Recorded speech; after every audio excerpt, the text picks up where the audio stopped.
Muy buenos días, bienvenidos a 30 Minutos a la Televisión Canaria. Estamos con una oportunidad magnífica para acercarnos al mundo del envejecimiento. Envejecemos desde que nacemos, lógicamente, pero a medida que vamos envejeciendo se van contrayendo enfermedades que muchas veces pasan desapercibidas o se llega tarde cuando ya no tienen remedio. El Alzheimer es la gran enfermedad, sin duda, de este siglo. Tenemos hoy a uno de los grandes expertos en este país sobre temas que tienen que ver con la vejez, con la memoria, con la salud, en definitiva. René de la Mar, doctor, muy buenos días. Buenos días. Gracias por estar en 30 Minutos, médico especialista en geriatría y gerontología del Hospital Perpetuo Socorro de Las Palmas, asesor de Canarias 7, donde le leemos semanalmente sus artículos divulgativos magníficos, tiene su propia consulta y es miembro de la Sociedad Española de Neurología y Geriatría. Envejecemos, dice usted, desde que nacemos, lo he dicho muchas veces. Pero ¿cuándo se puede decir que uno es viejo en nuestra sociedad, en nuestra época, dadas las edades a las que se vive en la actualidad? Sí, bueno, yo creo que esa es una pregunta muy interesante. Yo creo que viejo es el que lo quiere ser. O sea, hay personas muy mayores y que tienen un espíritu, una alegría y un nivel de función que ellos mismos no se catalogan como personas mayores, sino se catalogan como que tienen otra etapa en la vida y tienen otra juventud. Y ahí yo creo que es importante matizar que a día de hoy lo importante en el campo del envejecimiento es la función, no la edad cronológica. Teníamos marcado que el tener cierta edad y a partir de los 60, 65 años que comienza a funcionar la geriatría para grupos de personas y eso está un poco difuso a día de hoy debido al éxito de la medicina, al incremento de la longevidad. Ya no es raro ver personas de centenarias que van a la consulta y que van con una autonomía plena, que cogen un taxi y que después se van a tomar un té en una cafetería, con toda alegría y con toda satisfacción. Entonces, ¿qué mensaje nos manda esto? Que lo importante es mantener la función y que para mantener esa función y llegar con calidad a edades avanzadas de la vida hay que cuidarse desde edades tempranas, porque a veces las personas creen que cuando empiezan determinados síntomas en la década de los 60, 70 años es cuando hay que empezar a cuidarse. Y hay que empezar a cuidarse desde que sea joven. Desde antes, sí, aunque hay una máxima que a partir de los 50 empiezan los achaques físicos y también neurológicos. A las consultas, ¿cuándo se debe ir por un problema de memoria? Doctor, tengo problemas de memoria, me está preocupando. ¿Cuándo debe empezar a preocupar? Sí, bueno, yo creo que comentábamos antes que en nuestros tiempos, por el estilo de vida y la vida rápida que llevamos, hace que muchas personas noten fallos de memoria. Fallos de memoria que a veces eso se expresa, que a veces, como comentábamos antes, no sabe dónde han puesto la llave del coche o no sabe dónde dejaron el teléfono móvil, etc. O dejan la puerta abierta. O dejan la puerta abierta. Entonces, una cosa son esos fallos de memoria que pudiéramos llamarle que son banales o sin importancia porque se deben a déficit en la atención, porque una persona tiene muchas cosas en la cabeza y no presta atención, y como no presta atención, pues después no recuerda dónde ha puesto algo. Ahora bien, cuando esos déficits de memoria se empiezan a ser más acentuados, empiezan a repercutir sobre la función y sobre las actividades instrumentales de la vida diaria, olvidar cosas importantes y trascendentes, entonces sí es recomendable acudir en primera a su médico y si su médico lo cree oportuno que lo remite a un especialista donde habrá que hacer un estudio a ver qué tipo de déficit de memoria tiene y si eso está relacionado con un deterioro cognitivo o con una demencia tipo Alzheimer, con una demencia de otro tipo, pues primero el diagnóstico y después el tratamiento adecuado. Claro, todo el mundo piensa inmediatamente que tiene un principio de Alzheimer. Es la primera cuestión que llega por la cantidad de noticias que circulan sobre el Alzheimer, ¿no? Sí, y bueno, y noticias reales. Alzheimer, cuando habló de esto y describió esta enfermedad, la describió en una paciente de 52 años que tenía una celotipia importante y trastornos de conducta. Alzheimer se llamaba el psiquiatra de los cerebros porque hacía anatomía patológica y descubrió en el cerebro de esta paciente, Auguste D., dos tipos de lesiones básicas que eran placas seniles y ovillos neurofibrilares. Él no fue consciente ni fue capaz de conocer la magnitud de su descubrimiento porque murió antes. Y de hecho, en los primeros años que se empezó a hablar de esto incluso se trataron de presentar trabajos para incluirlos en libros de texto y se catalogaba que no tenía relevancia científica, entre otras cosas porque en el siglo pasado la expectativa de vida a principios del siglo no llegaba a 40 años. Y entonces, lo que ha llovido, ¿eh? Lo que ha llovido. Y entonces el principal factor de riesgo para padecer enfermedad de Alzheimer es la edad. Y es un factor de riesgo no modificable. Con lo cual, a mayor edad, mayor probabilidades de padecer enfermedad de Alzheimer. Entonces, ¿qué pasa? Que Alzheimer describió esta enfermedad y a principio se pensaban que esto eran lesiones vasculares, que la sangre no llegaba adecuadamente y que por eso se producía la falta apoptosis. de riego. Falta de riego. Y después se ha demostrado que lo que sucede es otra cosa que no tiene absolutamente nada que ver con eso, sino que a lo largo del tiempo, de las investigaciones, de la microscopía electrónica y de los avances de la ciencia, se ha podido demostrar que lo que sucede ahí es un déficit en el catabolismo de las proteínas, o sea, las proteínas tienen que ir por una vía metabólica y eso empieza a ir mal y se empiezan a acumular como desechos celulares, que donde está la proteína tau, la beta-amiloide, y se producen esas lesiones que describió Alzheimer sin saber exactamente de qué estaban compuestas y qué es lo que pasaba y cómo es que se producían. Y esos dos tipos de lesiones estructurales básicas, que son las placas seniles, que ahí se producen en los espacios donde había neuronas, que ya no hay neuronas, son como los esqueletos de donde había neuronas. ¿Y eso se ve en la resonancia magnética? Eso se ve a microscopio, en microscopía electrónica. En la resonancia es otra cosa que hablaremos ahora. Y entonces, en los ovillos neurofibrilares que se ven donde están esas neuronas ya enfermas. En función de la zona del cerebro, donde más lesiones de este tipo haya, que casi siempre es en la zona frontal o temporal, así son las manifestaciones clínicas que se presentan. Porque todos los pacientes con enfermedad de Alzheimer ni debutan igual, ni se comportan de la misma forma. Unos tienen unas manifestaciones clínicas y otros tienen otras. ¿Y a qué edades la media que usted conoce, por los casos que ha tocado, se manifiesta el Alzheimer? Bueno, esto a partir de los 70 años, empieza a aumentar proporcionalmente con la edad. Pero lamentablemente hay casos de Alzheimer presenil, que se llaman, que se ven en personas jóvenes que, bueno, desafortunadamente se diagnostican con relativa frecuencia, incluso que no tiene absolutamente nada que ver con el Alzheimer familiar, porque hay muchas personas que preguntan, bueno, mi madre murió de Alzheimer o padeció Alzheimer. ¿Lo voy a heredar yo? Claro. Lo voy a heredar. Y bueno, y por lo general esto no es así. No se hereda, no es genético. Los genes que transmiten la enfermedad de Alzheimer transmiten en un tipo de condicionante genético muy determinado, pero lo que vemos por ahí, el Alzheimer que comúnmente vemos, no tiene nada que ver con que la familia haya tenido un padre, una madre. Doctor, ¿y el hecho de que esté tan de moda, lamentablemente, el Alzheimer, a qué se debe que prolifere tanto? Bueno, se debe a como estamos viviendo en uno de los países más envejecidos de Europa. Claro. Y como comentábamos antes, si esto es una enfermedad que aumenta exponencialmente con la edad, a mayor edad, mayor probabilidad de padecer enfermedad de Alzheimer. Y un dato muy interesante, esta enfermedad genera más gastos que el cáncer en los Estados Unidos. O sea, ¿por qué? Porque las personas, sobre todo con los avances de la medicina a día de hoy, con la medicina preventiva, claro, tienen un organismo sano con un cerebro enfermo y viven a veces más años de lo que estaba previsto, porque hay una cosa que hay que matizar, esta enfermedad tiene una gravedad tal que al final termina con la vida de la persona, o sea, al final conduce a la muerte.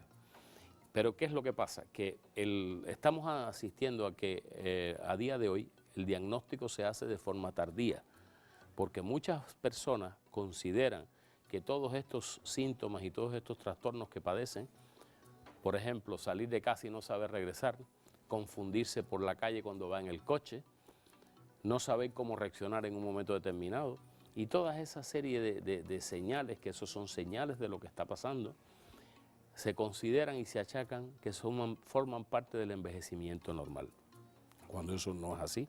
Una cosa es el envejecimiento normal y otra cosa es un concepto llamado deterioro cognitivo ligero, que se encuentra entre lo que es una enfermedad de Alzheimer ligera y lo que es un envejecimiento cerebral. Y ese deterioro cognitivo ligero nos establece una zona de control, que no quiere decir que la persona está demenciada, pero que sus características clínicas están por encima del envejecimiento normal. Y hay que estarlo controlando porque es un estado en que eso se puede convertir en cruzar la línea y pasar de ser de deterioro cognitivo a enfermedad de Alzheimer. Una pregunta al respecto. Si llega un paciente y le dice con unos síntomas y el diagnóstico dice propenso al Alzheimer, no lo padece todavía, ¿se puede retrasar eso para que no le dé el Alzheimer? ¿Hay tratamientos para ello? Sí, podemos decir que sí. ¿Hay para eso, para alejar la enfermedad en el tiempo? O sea, hay una serie de medidas que se pueden tomar para proteger el cerebro. El cerebro se puede proteger y se puede proteger desde edades tempranas de la vida. ¿Cómo, doctor, aprovechando que está usted aquí? Porque, entre otras cosas, cuidando el corazón, cuidamos el cerebro. O sea, manteniendo controlados los niveles de lípidos, manteniendo controlada la tensión arterial, haciendo ejercicio físico, comiendo de una manera saludable y en la cantidad adecuada, manteniendo la mente activa en todo el tiempo, y ahí quiero hacer un matiz, porque hay muchas personas que creen que la jubilación es jubilar la mente, jubilar el cerebro, y eso está totalmente errado. Todos estamos acostumbrados a oír decir, se jubiló y se enfermó. Exactamente, ¿por qué? Porque hay un símil en que jubilarse es jubilar el cerebro y jubilar las actividades mentales. Y eso es caótico. Y eso es caótico, y eso genera una serie de problemas que vemos día a día en la consulta por cometer ese error de romper con su estatus de la vida, romper con las relaciones, aislarse, dejar de socializarse, no adaptarse a las nuevas tecnologías, a los avances de la sociedad. Y una de las medidas básicas para cuidar el cerebro es, en primera, evitar el aislamiento, mantenerse socializado, cumplir con roles en la vida que van cambiando, porque en la vida no siempre hacemos lo mismo. No hacíamos lo mismo cuando éramos estudiantes, ni cuando estábamos en la primera etapa laboral, ni en la segunda, y en la jubilación o el periodo post-jubilación. Hay que matizarlo con la serie de cosas positivas que puede tener y que hay que encontrárselo. No hay que encasillar a esas personas en el papel de ir a buscar las cosas o un recibo o verme a buscar los niños al colegio. Hacer una vida normal, claro. Sí, sino hacer una vida que ellos tengan su propia vida, porque es una forma, como decíamos antes, de mantener la función. Y en la misma medida que la persona mantenga un nivel funcional adecuado, pues cumple años, pero con calidad de vida. Calidad de vida. ¿Vitaminas para el cerebro? Bueno, hay una serie incluso de alimentos. La vitamina E, se han hecho estudios que no han tenido el aval suficiente, pero hay algunos autores que dicen que funciona. Yo he oído hablar de pastillas incluso que hay quien se toma con carácter preventivo. Ahora bien, para proteger el cerebro. Lo que sí está demostrado y tiene aval científico es que la piel de la uva, el ginkgo biloba, la salsa curry, tienen una importante capacidad de potenciar la memoria. Repetimos, la piel de la uva. La piel de la uva, el ginkgo biloba, que se usa incluso en fármacos, y la salsa curry. Y la salsa curry. Esas tres cosas tienen Esas tres cosas que son naturales todas, pueden potencialmente mejorar la memoria y activar el cerebro. Ahora hay una cosa que está poniéndose muy de moda y en mi opinión dará mucho que hablar. A ver. Que es el DHA, que es una de las fracciones del ácido omega 3, porque tiene una estructura química muy similar a las membranas cerebrales y favorece la neurotransmisión cerebral. Y es un producto que además es inofensivo. DHA está en farmacias. DHA 1000, esto se puede comprar en farmacias, es uno de los componentes del famoso omega 3. Del omega 3, sí. Pero hay una serie de estudios, y esto quería matizarlo, porque como esto no es que sea como nada en la vida, la panacea, pero hay una serie de estudios que avalan que tomado a tiempo pues puede proteger, ejercer neuroprotección. Se puede tomar a cualquier edad, digamos, no es que sea una persona de avanzada edad, y se debe tomar con cierta periodicidad. Sí, debe tomarse si se toma y si el médico, por supuesto, tiene el médico de la persona, está de acuerdo en que ingiera eso, pues le dará las pautas a las dosis que debe tomar. Pero eso incluso hay otros países que se comercializa para niños y para mujeres Para embarazadas. niños también y mujeres embarazadas. Sí, ¿Y o toda sea, la vida se toma esto? Eso se puede tomar durante periodos de tiempo, durante etapas El en función de cada DHA, caso. la piel de la uva, el ginkgo biloba y la salsa Esos son curry. productos absolutamente naturales. Para proteger. Tiene usted un libro ahí que habla de ¿se puede retrasar el envejecimiento Sí, cerebral? Le sí. pregunto, ¿es verdad que se puede retrasar Sí. la vejez del cerebro? Bueno, yo creo que aquí esto es como todo. Si la persona que se empieza a cuidar desde edades tempranas de la vida y se protege en cada etapa, haciendo las cosas lo mejor posible, evidentemente será una forma útil y eficaz de cuidar su cerebro y llegará a edades avanzadas de la vida con más calidad de vida. Ahora bien, obviamente, si estamos hablando de una persona que se instaura una demencia galopante o una demencia clara, ahí evidentemente que esto, nada de estas cosas será Poco se útil. puede hacer ahí, claro. Poco se puede hacer, porque me gustaría dar una pincelada del diagnóstico, porque los criterios que existen en la actualidad para el diagnóstico de enfermedad de Alzheimer están en revisión y probablemente cambien pronto, porque actualmente se hace el diagnóstico tarde.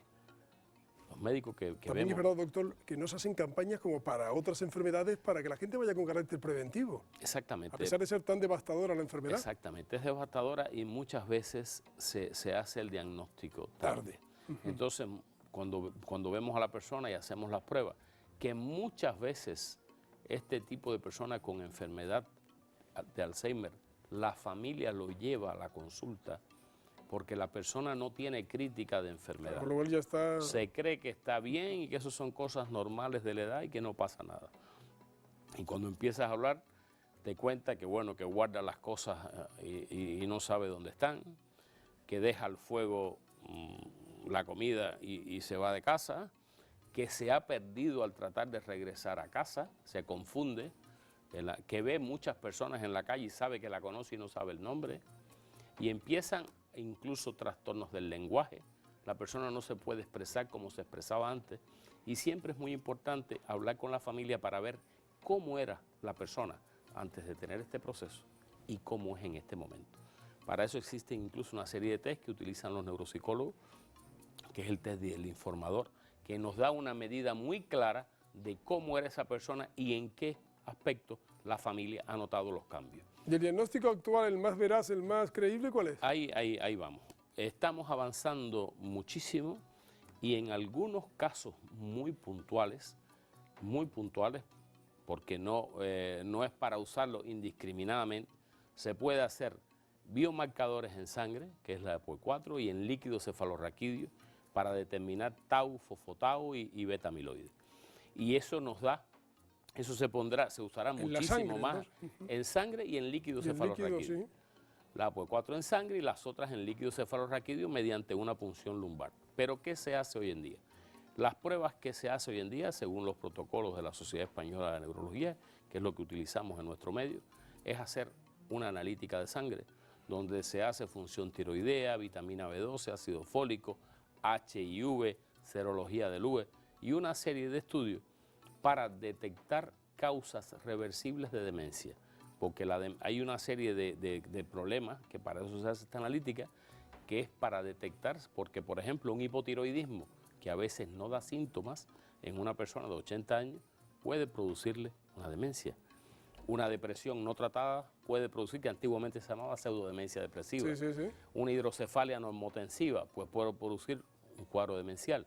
Entonces, se hace esto, esta analítica, en primer lugar. Se hace un estudio de neuroimagen que puede ser un TAC o una resonancia en función de cada caso, y se hacen un estudio neuropsicológico, porque el diagnóstico es clínico, y esto quiero que quede claro. Que quede claro, sí. Porque la persona dice, no, me hicieron la resonancia y me diagnosticaron Alzheimer. No, la resonancia, es cierto que a día de hoy con las resonancias modernas que hay, pues se pueden hacer dosificaciones volumétricas de los hipocampos, que es una estructura muy relacionada con la enfermedad de Alzheimer. Se puede ver si hay atrofia cerebral o no, si hay dilatación ventricular, si hay lesiones vasculares, y si hay una serie de signos que pudiéramos llamar signos indirectos, porque hay una serie de, por ejemplo, la atrofia cerebral, porque el cerebro con el envejecimiento se atrofia, pero no tanto como en la enfermedad de Alzheimer, que el cerebro pierde muchísimo peso. Perdón. De hecho, en la mesa de necropsia, los cerebros con Alzheimer se identifican con facilidad por lo atrofiado que Pequeño están. tamaño que tienen y que Tienen el un poco peso que pequeño tienen, tamaño y pueden perder a veces hasta 200 gramos, 300 no gramos. se sabe por qué ocurre eso, ¿verdad? Bueno, por lo que hablábamos, porque ese desecho que se va acumulando en el cerebro, de las proteínas estas con un metabolismo anormal, tau, beta-amiloide, se van depositando en el cerebro y donde veíamos antes neuronas, esas sustancias son como si fuéramos crucecitas en un camposanto. Tremendo eso. También la clínica de la enfermedad va a estar determinada por la zona del cerebro donde esas lesiones se depositen. Si es en la zona frontal, más que en la temporal, dan unas manifestaciones clínicas. Si es en la temporal, dan otras. O si es frontotemporal, pues dan otras. Le pregunto en cosas y casos muy concretos. ¿Dormir cuántas horas es bueno? Bueno, lo ideal es dormir 8 horas. A medida que envejecemos, las necesidades de horas de sueño disminuyen. Por eso es que se recomienda evitar siestas, si se hacen, hacerlas muy cortas, no consumir horas de sueño en horario diurno para que el sueño nocturno, a pesar de la disminución que el envejecimiento impone, sea reparador. Ahora bien, la propia enfermedad puede alterar el ritmo del sueño. El sueño también, ¿no? Y en ocasiones es uno de los síntomas iniciales, igual que la depresión. ¿Cuándo se puede, o qué diferencia hay entre lo que decíamos demencia senil y estas enfermedades? Es una cuestión semántica. Semántica, ¿no? Hoy en día eso se llama demencia degenerativa primaria tipo Alzheimer, que puede tener componente vascular o no. Hay otro tipo de demencia que es la demencia vascular, demencia por cuerpos de Lewy, otros tipos de demencia que se ven con menos frecuencia. La que más frecuentemente se ve y producto del envejecimiento de la población es la enfermedad de Alzheimer o demencia degenerativa primaria tipo Alzheimer. Dígame una cosa, doctor, leer, escribir, ese tipo de ejercicio es bueno para que esta enfermedad también se... Yo creo que retrase. esa es la clave de lo que dice el libro de retrasar el envejecimiento cerebral. Hay que mantenerse activo en todas las etapas de la vida, por eso decíamos que tras la jubilación uno no debe jubilar el cerebro. Hay que leer, mantenerse activo, participar en actividades culturales, hacer juegos de mesa, actividad intelectual, la socialización que es importante, viajar en la medida de lo que se pueda. Perdón, ese truco que dicen de no volver a casa siempre por la misma calle, sino cambiar las rutas para obligar al cerebro de que también... Eso puede ser en algunos casos, puede ser. Buscar rutas alternativas para no reconocerlo. Pero lo que sí es real es que mantener la actividad mental en todas las etapas de la vida es fundamental. Incluso anotar las cosas, llevar su agenda, tener su organización de las actividades y una programación de actividades, porque muchas veces la persona y la memoria hay que ejercitarla como todo. Y hay personas que vemos que van dejándole, por ejemplo, a veces se lo dejan todo a su cónyuge. Su pareja para que se le lleve sus asuntos. Bueno, tú me recuerdas cuando tengo esto, cuando tengo lo otro, y él no se acuerda de nada. Y eso es horrible. Y eso es terrible. Y un detalle que ahorita olvidé, pero creo que es interesante, y es que la afectación del olfato suele muchas veces ser el primer síntoma de una enfermedad de Alzheimer. O sea, la pérdida o disminución del olfato puede ser un signo, es un síntoma también. Premonitor. Que no se nos asusten todos aquellos que tengan problemas de olfato. Claro, bueno, porque puede haber sinusitis y otras cosas, claro, pero sinusitis, puede ser una cosa... Un catarro mal curado. Es una cosa muy interesante. Pero es un síntoma posible, uno de las señales de aviso. Usted ya me decía antes que no se envejece a ninguna edad determinada porque llevamos un tipo de vida en el que la gente vive, es la función lo importante. ¿Es verdad que las mujeres viven más que los hombres? Sí, no hay duda alguna. Hay una clara feminización de la vejez.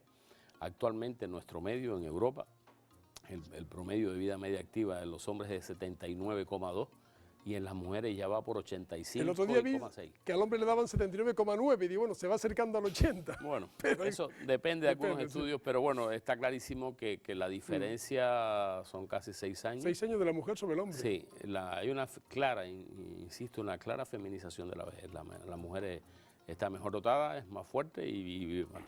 ¿Aquella expresión del viejo loco cascarrabia era también una de estas cosas o eso es otro aspecto que tampoco hay que confundirlo todo con Alzheimer? No, lo que pasa es que no hay que confundirlo, sobre todo lo que pasa es que el envejecimiento caricaturiza a la persona. Sí, sí. Y el que ha tenido más carácter, pues lo potencia con la edad, ¿no? Con la edad. Y por supuesto, hay otra cosa que quería insistir como una garantía de envejecimiento exitoso, que son los déficits sensoperceptuales. ¿Qué es eso? Cuidar la vista y cuidar la audición. Claro, para eso hay muchas cosas, porque Hoy hay una en día edad a hay- la que hay una, no sé cómo se llama esto, una presbiacusia. Exactamente, está la presbiacusia y la presbiacusia. presbicia. Entonces, bueno, Sí, y la después las presbicia y la presbiacusia. cataratas. Y después hay una serie Que hay prótesis para todas afecciones, estas cosas también. exactamente, que se pueden solucionar. A nadie que tenga un déficit refractivo se le ocurre no ponerse unas gafas, se las pone, por eso. porque es normal si no puede leer.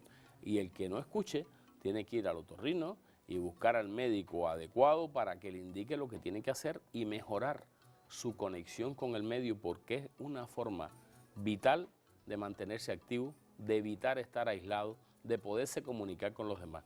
Y yo quiero hacer mucho hincapié en esto porque muchas veces cuando se los comentamos a las personas, nos dicen, bueno, pero yo más o menos me defiendo para lo que hay que oír y tal.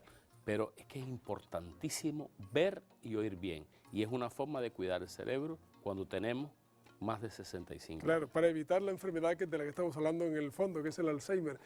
El que el hombre tenga determinada edad que volver al pañal porque tiene problemas urinarios, que genera también problemas ciertamente humillantes, eso se está haciendo muy normal también. Sí, es que las personas viven más. Entonces hay un científico norteamericano que se llama Barry Reisberg, que hizo una teoría que se llamaba de la retrogénesis por la enfermedad de Alzheimer. O sea, que la involución que se va produciendo a medida que el cerebro se va afectando, la persona va involucionando. Y como decía Carmelo, pues la incontinencia, reflejos de liberación frontal como es gasping, el chupeteo y una serie de cosas que nos recuerdan una persona en los primeros estadios de su vida. Hay, sin embargo, doctor, síntomas que parecen conducir al Alzheimer y que luego no son, digamos, característicos de esa enfermedad, sino de otra cosa, de que esa persona es mayor y tiene, pues, lapsus. Lo primero es la depresión.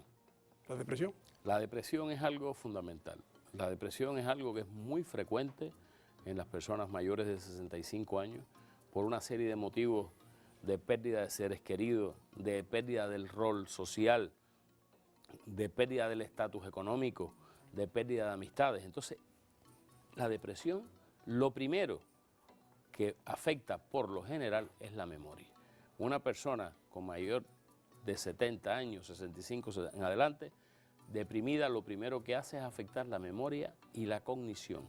Y muchas veces vemos que al recibir tratamiento para ese proceso, pues mejora muchísimo los síntomas de pérdida de memoria, porque se debían a la depresión.